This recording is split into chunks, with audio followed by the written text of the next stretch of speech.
I want to see Bangladesh like Vietnam. Commercial relationship between EU and Bangladesh. FTA is super important right now. Boeing versus Airbus. Permanent solution for Bangladesh. It is intentional. I want to bring industries that create jobs. There will be no discussion of GSP plus. We are very selfish in some sectors.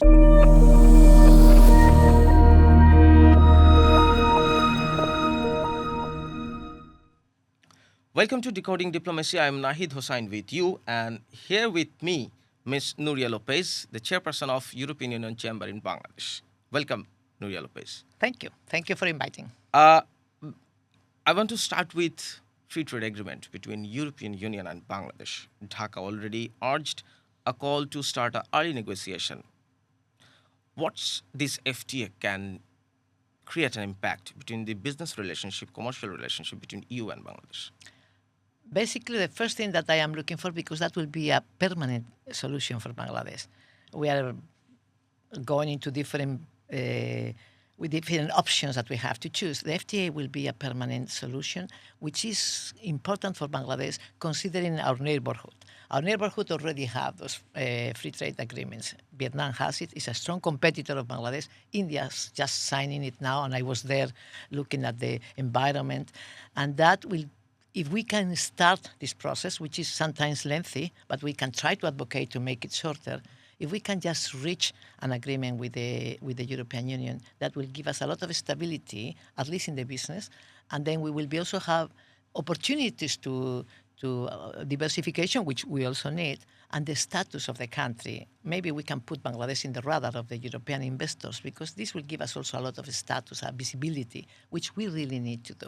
For European Union, it's also important, in my opinion. That's why I will be advocating, and I will try to make them to understand in Europe that Bangladesh has a lot of potential. If Bangladesh keeps growing, there will be a large economy in the southeast region. And that economy, which is going to be trillions economy with almost 200 million people, that could have a big potential for the European business in the future. Besides that, will also be protecting the supply chains of the brands. So I'm trying to advocate for that as well. And this will be also coming for us. I think it's quite important, the credibility of the country versus the investors. We also have to pay a lot of attention about our credibility, because it's a challenge. We need to improve our image. And the FTA negotiations will also help us on that. And probably by the time, even it's a lengthy process, if we have already started and we are already in the middle of the process, maybe when we lose our preferences of the EBA preferences, if we don't get any extension on the LDC, then we can maybe get a kind of new deal to until we finish the FTA. So the FTA is super important right now. But even regarding India, the FTA signed between EU and India, it takes almost 2 decades. So how Bangladesh and EU can sign this FTA very soon? The world has changed. FTAs before took a long time because you have to go in a lot of details and such. But now the geopolitical situation is also changed, and we are seeing FTAs moving much faster. I mean, I'm sure that in these 18 years that India has been moving this process, there really is strong interest. See, when the discussion went so fast, when we see the relationship between US and European Union in a situation, then it went so fast with India. Do you really think so Bangladesh can also be this sort of things to face? Well, we are not India. We have to be humble, and we need to understand, our position and the strength that we have. But obviously, if India it's something that just to counter. I mean, to make something a balance in the world, with America now being little out of whatever we used to be. I mean, we used to have a very strong and defined partnership with our countries, and then we have other countries that's outside. But in the Western countries, they were united. I am not a diplomat. That's the first thing I always say. But I do believe that the geopolitical situation is something that can expedite the geopolitical influence of the big players in the world will expedite these kind of agreements. You will see also how agreements are coming with Saudi and with other countries as well, and you will see probably that other countries are going to be looking into India for signing quickly a free trade agreement. So this is basically political, but we have to understand that we have to be playing in there, that we have to be there. We cannot just stay behind. So, are you Vietnam. considering Bangladesh in the same sort of geopolitical dynamics? I mean, it's not that Bangladesh. No, I don't think that. I don't. I do. What I do think is that Bangladesh has to be standing and has to be branding itself to be someone outside. And in the small details, not in the big diplomacy things. When I move in Europe, I am seeing, for instance, that the other countries are making a lot of noise in projects that they are doing in sustainability and such, and I never see Bangladesh. We really need to brand the country a lot. We need to highlight our potential. We need to explain to people that we need to change the image that we have outside.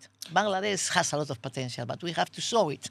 So, being the chairperson of Eurocham, what are the particulars you are giving importance regarding the free trade agreement between you and Bangladesh? For me, the particulars that probably first is to stabilize the RMG, which is the only sector we have right now. If we don't have, just imagine that today India is having 12% tax import duties, basically 9 to 12% in different products with the European Union. This is talking today, and Bangladesh has zero. India in 2027 will be zero, which will be, we now lose 12% competitiveness, okay? After 3 years, we lose the EBA and we don't have access because the safeguards are going to be active and it will be a problem for us to negotiate that. Then we will have 12% tax in Bangladesh. So that from today, you will be having 20% difference, 24%. We cannot afford that. Power is cheaper in India. They have cotton. There will be a strong competitor. Vietnam is moving fast. They don't have, we need to modernize Bangladesh. And that's where I have the challenge. For me, a big problem in Bangladesh is that the Bangladeshi community does not really push for what we have to do in a very, how you can say it, we are very selfish in some sectors. Like, for instance, all these reforms that we have to do in the MBR, especially in the public sector, they have a super strong opposition, not understanding that we are really years and years behind the other countries. Customs clearance is a problem. Name it, the port is a problem. When we are having the best companies of the world coming and supporting Bangladesh now, and we are complaining that we are selling the country. I don't know about what was the details of the deals, but I really welcome that those companies come to Bangladesh, because up to now, the port and everything related to the port has been a big burden into the companies that we have to find competitiveness, because we have to digest the lack of competitiveness and the cost and the delays of the Chittagong port as part of something that we cannot control. And they have already proved that they were super inefficient. You just go into the positions, that's enough. Check the position of the Chittagong port against efficiency with the other ports in the world, and they were on the top ranking in the bottom. And now the companies that they are coming here, they are placing their ports in the top ranking on the top. I want to see Bangladesh like Vietnam. Vietnam is number 4 or 7, I don't remember. Bangladesh is 134 or something like that. So look at the gap. And you are complaining that these companies are coming here and investing millions of dollars. You already have your chance and you didn't perform. So let it go. So, for enhancing this investment from European Union, do you think that administrative barriers, what you are telling them, Non-tariff barriers are a huge problem in Bangladesh. non-tariff bar? Non-tariff barriers, because we are giving you everything. So we are going to be asking also things back. In a way, you have to also open up yourself. We have to restructure the full country. You are just basically depending on getting... Can you explain the non-tariff barriers, what you are facing? Many things, all kinds of problems that it's related to too much human, let's call it like that, because it's much better, a lot of human interaction, connections between the public sector and when you are doing any process. For instance, if you have digitalization in the customs process, what does it mean? That you do not have to see any person in front of you. You just drop, gets everything loaded in the system, and then. But in Bangladesh, we have that.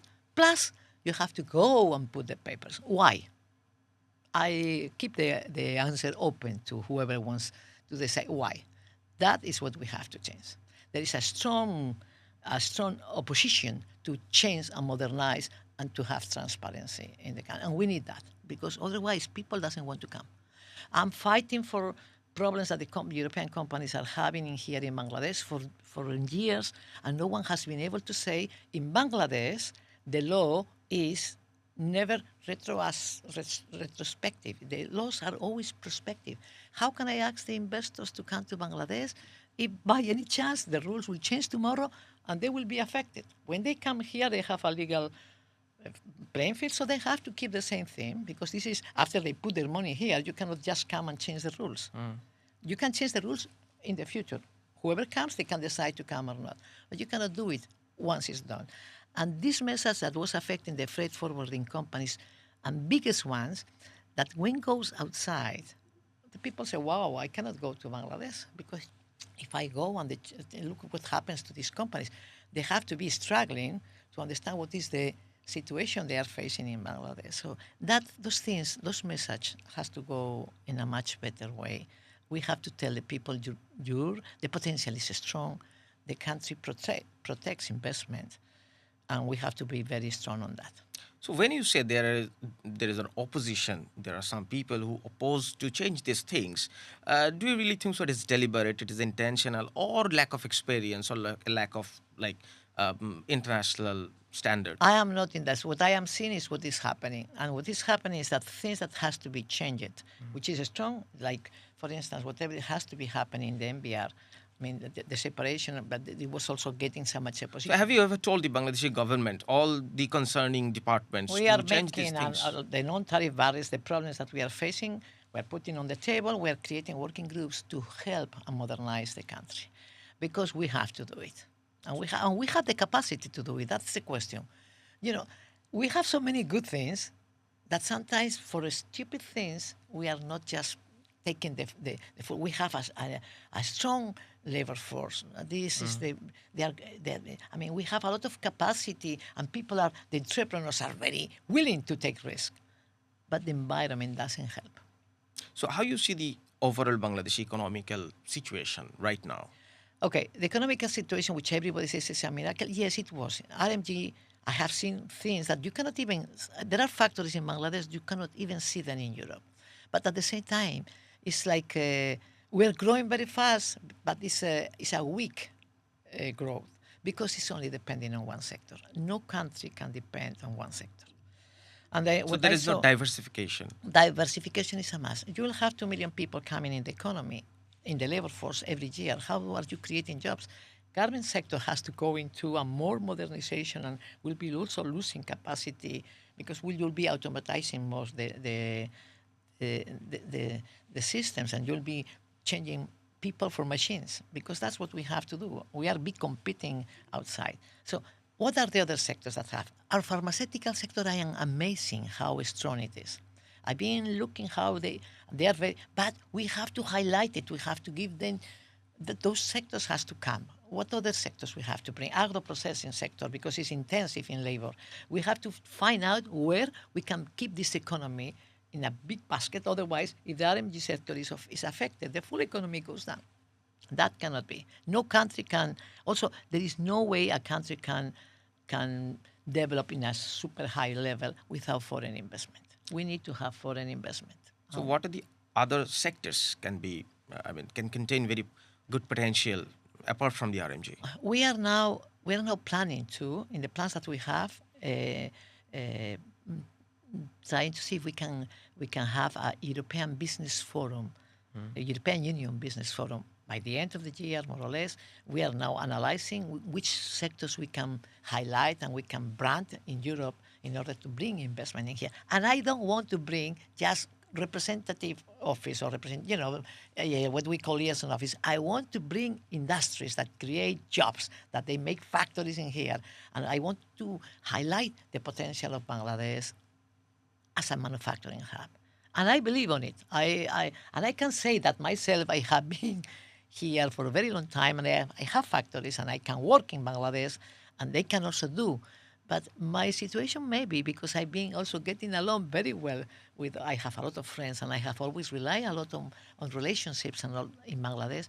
I know I am 50% Bangladeshi when I need to be Bangladeshi, and I am 50% European when I need to be European. That is make it easy, but you cannot ask the multinational company to come in here, and they have to play in the same level playing field, which means in Bangladesh, you do always find ways to do things. You cannot. Transparency is there. Whatever a European company has to do, the competition in Bangladesh has to do the same thing. That transparency sometimes we don't have, and we have to fight for that. So why do you feel sometimes alone? Sometimes I feel very tired, and I say, we cannot do it. I'm tired. But sometimes I feel, why not? We have to do it. What are the barriers? What makes you feeling alone? What are the barriers when you go and try to explain to people that this is something good, and you explain it one time, 2 times, 3 times, and this is the way in Bangladesh. You cannot just say, look, I believe I'm coming and telling you this is important, you have to do it. But you are doing this thing for years and years. Yeah, sometimes it's why we are not really being able to finalize the full modernization of customs.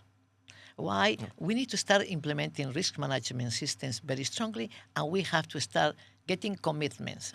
For me, one thing that I'm advocating for is that every single thing or transaction we have to do with the government, it has to have a time frame. Like if I am asking you for a bond license, you have to answer to me in 15 days' time, or my bond license will be primarily approved until the final approval will come. Otherwise, if you want to keep it on the table for a long time, this is going to be affecting me. I am making a new business now in agro-processing. I do believe the agro-processing is a super important sector for Bangladesh because we don't have the trust. But I am a European company. If I can export to Europe Bangladeshi products, that will be asking other European companies maybe to come. We have a lack of trust in that our performance will be having the standards. But if I can manage to do that, I can open up this sector. It's so complicated to buy land, to do this and that and that. So instead of having a lot of support, we have a lot of barriers. And the partner I have, he just make a factory in Laos. Within 7 months, everything was ready. We have been 2.5 years. You cannot do that. So what do we want to do? We want to really focus on modernizing and supporting and moving dynamism, that everything is fast, that you can just... I think I was listening in a program the other day, and someone told me that there is a country in Europe that we think maybe 1 hour you can even create everything ready to start operating tomorrow because you facilitate. We don't facilitate in Bangladesh. I don't know, because we are telling we need, but then we are not facilitating this. So that's a complicated. For me, that's what is really driving me crazy most of the time. But anyhow, I'm still pushing for 1 more year because I will be taking the leadership of the chamber probably until we complete the business forum. So I'm trying to connect with everybody. Tomorrow I'll have a meeting with the VGM, telling them when I go to Brussels and I see how people in Brussels told, but Vietnam is doing this in recycling, blah, blah, blah. Oh, look, Pakistan in the solar energy. Nothing is about Bangladesh. We need to understand that sometimes we have to push something that will be strongly, giving a message. Branding the country, actually. Branding the country, but with a strong message. Look, Bangladesh, I have one idea now that I'm trying to pursue. I want to talk to Europe that Bangladesh is the pioneer in putting the SMEs in front of the solar energy. In Bangladesh, we are only thinking about the big groups. Oh, but the big groups, they already have funding even for them. So we have to concentrate on the SMEs. How they can create consortiums and how can they do things to be able to do the same things and the same programs that the big companies, then we can say outside, hey, we are the pioneers in Bangladesh. In Bangladesh is moving this. I want that. I want to, when I go to represent Bangladesh, I started doing that because this is a new chamber. So I went in June to Europe to the EBO meetings. EBO is the European Business Organization. So all the chambers in the world are going there, European chambers, and they are meeting. And I am sitting in this big round conference table, and I am seeing China and India, Vietnam, Australia, Singapore, all the big countries. And I say, what I am doing here? Because we are very tiny. Then I need to find things to say, and I do. I hide my boss and say, oh, I'm Nuria Lopez representing Bangladesh. So that's what I want to do. I want to brand the country outside. I want people to understand that we're going in the right direction, that we are having important things. And for me, that makes me very proud. That's When what you I talk want. the relationship between European Union and Bangladesh, Uh-huh. EU-Bangladesh relationships, GSP Plus is always on the top of the discussion. What's the future of GSP Plus? Okay, the GSP Plus has been reformed lately, and Bangladesh does not fit. Right now, our existing situation does not fit with the safeguards. People think that is about the ratification of these treaties that we have to do. That's okay, but we are moving on that. Something still has to be worked out. But basically, we will be triggering the safeguards and will be out of the GSP unless we can negotiate a special deal for Bangladesh. But based on what? That's why I was thinking an extension on the LDC, it will be a good thing. On the meantime, we'll go. But I then changed my concept and I say, it's the time to be real partners. It's the time to forget about cooperation as a developed area towards an LDC. We don't want to be LDC anymore. So we have to go in a win-to-win. We maybe have to discuss, is it not better for Bangladesh to bring big cars? I mean, if we have to, good cars from Europe, that they will be good with the environment, you can bring them. So what? You are not damaging anyone in Bangladesh because we don't have an automation sector. If we can just bring, I'm talking about the high brand cars like Mercedes, and it's very small people have, but keep it free or reduce like India. India is going from 110% to this kind of cars to 30% with a commitment to go to 10% in the next 5 years. That's part of the negotiation. These things we have to do with Bangladesh. We have to have a win-win situation, protecting, obviously. I will never do anything that will be going against Bangladesh at all, but protecting also the economy here. So do you think so free trade agreement will be able to solve all these problems Yes. apart from the GSP Plus and all? Yeah, for me, yes, because that will give us a stability. They will also give us status, more prestige, because you are negotiating these things. So you are in the radar. Otherwise, you are like still small. No, we have to be there. I think that FTA, in my thinking now, FTA, obviously I will be very happy if we can get the LDC extension, but it's not depending on us. It's depending on the United Nations, and you will have, when the decision is making, you will have people supporting and you will have people opposing it. Because there are the people that say, why Bangladesh is going to be extended? If you ask me, I was always supporting the LDC graduation, but I was with a condition, supporting LDC graduation, not like sometimes we do that, sitting in the chair and forgetting about another 5 years goes and again we'll be asking, oh, we are not ready. No. If we get the extension, has to be with a very strong roadmap. I have discussed when the team from the United Nations were here, I discussed with them, yes, totally, I think this country is not ready yet for the graduation. A stronger preparation has to be there with everybody's attention there, starting to negotiate free trade agreements to give us the time that when we come out of the LDC status, we are ready. But we have not been ready. So it's very short time to have this readiness. So to have an extension, it will be extremely good for us, but it's not depending on us. So we cannot rely for 3 years doing nothing, and then we don't get the extension, and then what we do? We don't get the extension, maybe GSP Plus is not also available. So let's start the FTA now. For me, the FTA is the solution. I was about to ask this question, that LDC graduation is a discussion right now. But do you think so if FTA is there, LDC graduation will not be any problem? And do you think so Bangladesh is not that ready to I believe graduate that LDC? Bangladesh is not ready to graduation. For sure, I believe that. I also understand when the government wants to keep on going because of the reforms. We have to do those critical reforms.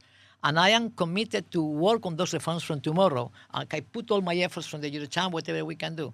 But we are not ready. And those reforms are not easy to take. And an FTA agreement is not easy to sign in 3 years' time. So yes, the extension will be most welcome, but it's not going to be in our hands. So I do think it would be a good idea from the government to request the extension.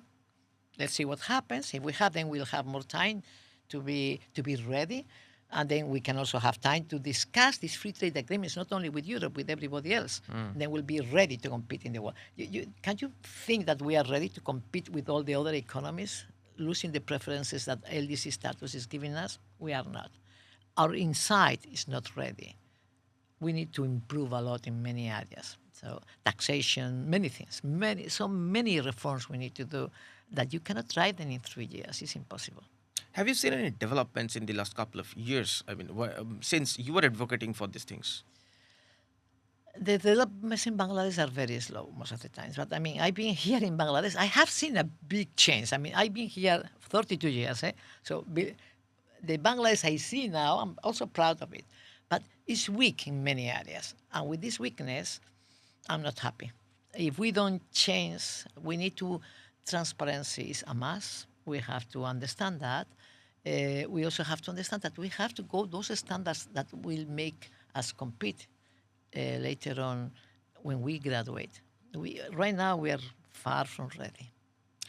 Another geopolitical or geo-economical dynamics is Boeing versus Airbus. What's your take on that? I am not a diplomat, so I will say... No, you are a pure businessman. That's and also I see it. I have seen that we do have... we have been cooperating all the time with Bangladesh. And I don't know the decision because again there are things that maybe I don't have the full information.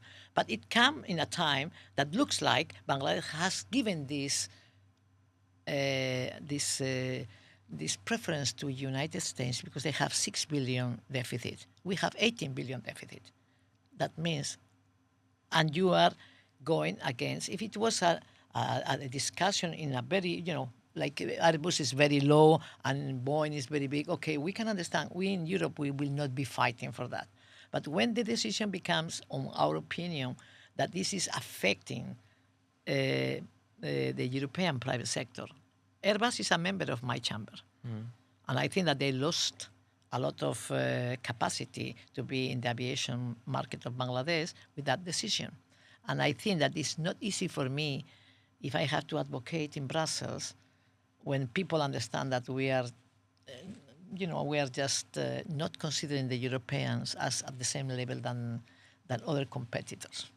But there is a criticism we have often heard that if Bangladesh will not able to buy Airbus, there will be no discussion of GSP Plus. When you have to discuss, you have to ask. A negotiation is a negotiation. Then you'll have a lot of things in the basket to discuss. But obviously, the Airbus will not help, in my opinion. But this is my opinion, and I hear many things. So, it's not, for me. I think it's something that we have to think that if Europe is here to help Bangladesh in many things, and we are keen to be supporting the aviation development of Bangladesh, which it has to develop, because I do see a lot of potential. We are a country that exports manpower, right? We have a lot of, and this is something that we still have to do, which means that aviation has to be a good business. We have to convert BMAN in a very dynamic airline. You will not see any other airline in the world that has only a monopoly of one aircraft. You have 2 aircrafts. Then you can also understand which one is better. You can also understand what are the benefits, and because you are testing, you have to move in that direction. And besides the message that you are sending, for me, as someone that loves Bangladesh, I didn't take it as Nuria Lopez, and I don't have any shares with Airbus, but I think, wow, Bangladesh is not treating us well. That was private sector, not diplomacy. That's other discussions probably, I don't know. But I do believe that is not something that will help me when I want to go for advocating for FTA. The Airbus situation is not something that will be, people will be smiling in Europe for that. Because also this is a very strong European company. This is like you talk about Airbus, you talk about Europe. Considering your experience in Bangladesh and having the experience you have, amid the political situation of this country, do you really have any concern in future how this business relationship may grow or it may have more potential? Okay, let's see. I mean, let's see how the government starts. Let's see what is the vision of the government, which I still don't know, and let's see how, how the dynamics, what is their plan, how active they want to be in all these solutions we have to do in the reforms. It's too early to comment on that. It's too early to comment on that. But yes, what I have seen, and that is also a positive message that I give, that all the problems we are having in Bangladesh, and being here since 1992, I think, first I was a customer, then I make my factories. I have gone through all these. We have everything, the interim government, it is that. I have seen everything, and I always say it doesn't affect the European and the foreigners anyhow. Normally you keep this out of the business. But it's true as well that to stop the country for 1 month, 2 months without, with unrest and things is also not helping. So I want to have stability, and I want to have a government that really takes care of the minorities, that we can have a peaceful area, that where people see that, everything is respected, because otherwise that will also create a bad feeling outside. Last but not the least, you are in Bangladesh for almost 3 decades? More than 3 More decades. than 3 decades. So now, after 3 decades, do you really consider yourself as an European or a Bangladeshi? As I told you at the beginning, I'm 50-50. I am European, Spanish, European, Bangladeshi. Because in the entire discussion, when you use the words we, it seems you are Bangladeshi. I am Bangladeshi because I've been here. I am 65, 66 almost, and I've been here more than 32 years. So 50. Half of the life you have Half spent of my life I've been connected to Bangladesh, and I love the country because you give me the opportunities. When I came here, you opened the doors for me. Me is a good example of someone that is being happy here with all the complaints. I like my complaints because I think I am Bangladeshi, so I can complain. When other people, all the foreigners come and complain, I say, you have no idea. I don't take it easily when the other complains. Yeah.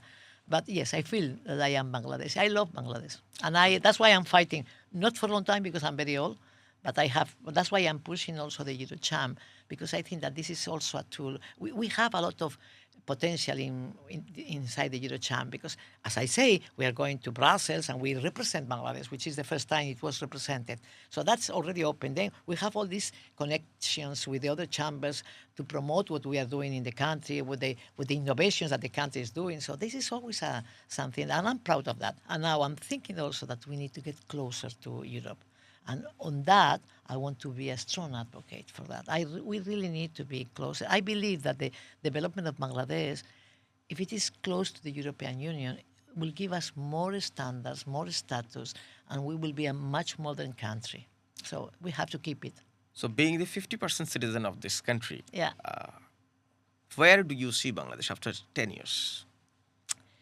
I want to see, I don't know if it's going to happen or not, I want to see Bangladesh modernizing. I want to see Bangladesh. Sometimes what happens with us is, let's put it in this way, being Bangladeshi, being here a lot of time, and we have something which is good. We have a lot of emotions. We are very emotional.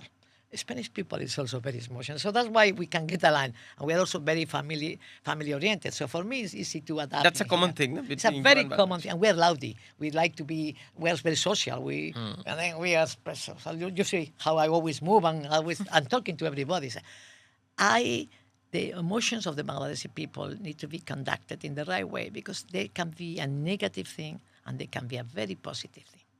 Positive thing is they quickly open your house and such.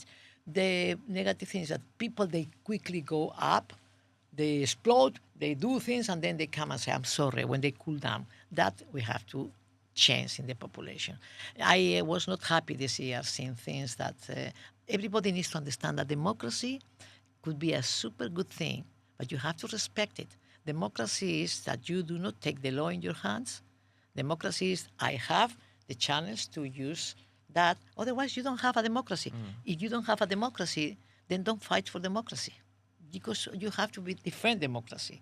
And this is a message what I have seen. People cannot stop the full country without, just because I want to stop it. No, I have to organize it in the right way.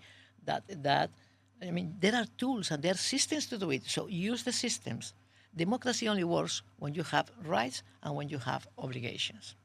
And sometimes in Bangladeshi people don't like to have a lot of obligations, and also they don't like systems.